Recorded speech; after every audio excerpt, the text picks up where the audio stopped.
বর্ষবরণ ঘিরে পাহাড়ি জনপদ এখন উৎসবের অঞ্চল। সকালে বর্ণাঢ্য শোভাযাত্রার মধ্য দিয়ে শুরু হয়েছে মারমাদের ঐতিহ্যবাহী সাংগ্রাই উৎসব। পুরনো বছরকে বিদায় আর নতুন বছরকে স্বাগত জানাতে প্রতি বছর মারমা সম্প্রদায় পালন করে এই উৎসব। এবারও যা নানা আয়োজনে পালিত হবে 7 দিন ধরে।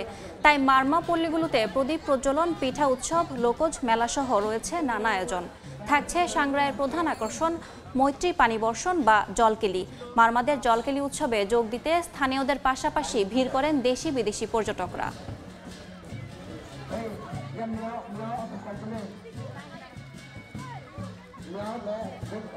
এই রেলের মাধ্যমে আমরা সাংগ্রাইকে আরো নতুন পুরোনো বছরকে বিদায় দিয়ে নতুন বছরকে আমন্ত্রণ করব।